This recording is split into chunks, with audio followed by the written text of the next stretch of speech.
It's another one of those alleged gameplay videos. Welcome back. Welcome back. Gaming in the front room once again. There's a nice old logo, Iguana. Really happy tonight. That's all I can say.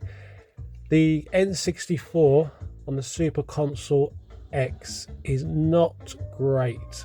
So you can change emulation, you can do a lot in the settings, but I've not really got to grips with it. But I really, fingers crossed, I really wanted to play this Forsaken 64. Remember, you've always got to put the 64 behind every title in those days. A bit like Super with the SNES. Yeah, so not great gameplay, although just before I started the video I did finish the first level. If you don't know about Forsaken, it's kind of like a Descent clone. Descent is, I think, is superior to this.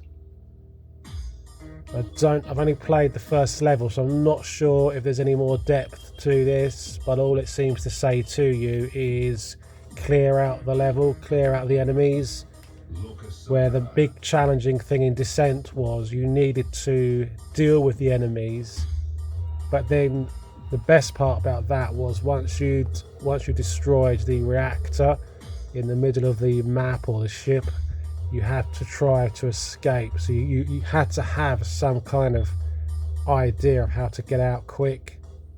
Really liked that. But since I had an N64 way back when it came out, I was always interested in this. Never really got around to picking it up. I may actually get this, a reasonable copy complete. They seem to be sitting at around £30 to £40. So I would like this. As you can see, running pretty well.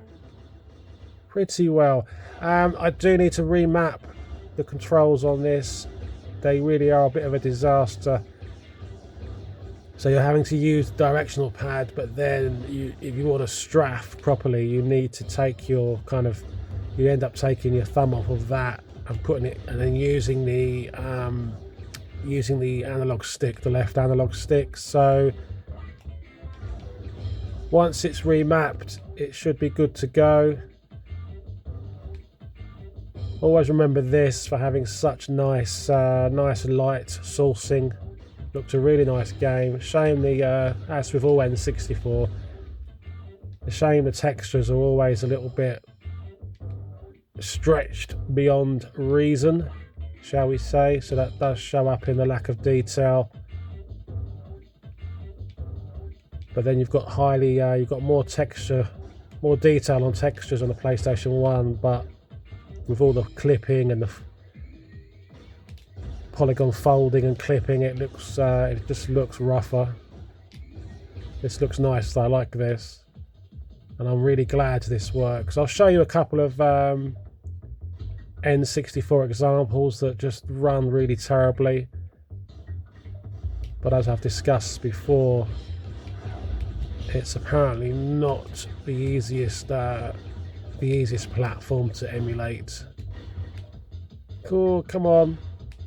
All over the place here, doing crap compared to my first attempt. Really am. I've just bought myself one of those apps. Well, I haven't bought it, I've downloaded it, so I can kind of curate, is that the right word?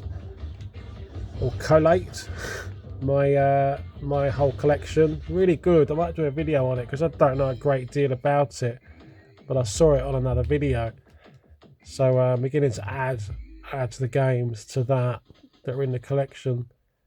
So yeah, Forsaken 64, terrible gameplay, but very pleased that it runs nice. So I'm going to get into this one. I just got to change those, remap those buttons. If I can get a reasonable deal, I would like to add this to the collection. There really isn't much that gets added to the N64 at all. It's quite a small library. Luckily, I managed to get back GoldenEye when prices were okay. I mean, my copy's pretty rough, but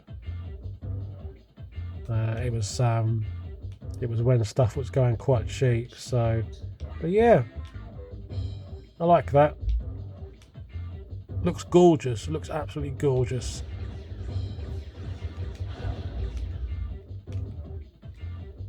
And my camera settings are just spot on. I'm so happy with them. Really pleased. Not only for the CRT, but regular LED TV as well. Big panel. So you guys take care of yourselves. And yeah, I suppose I'll see you soon. Bye bye.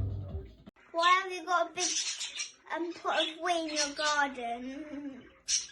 garden?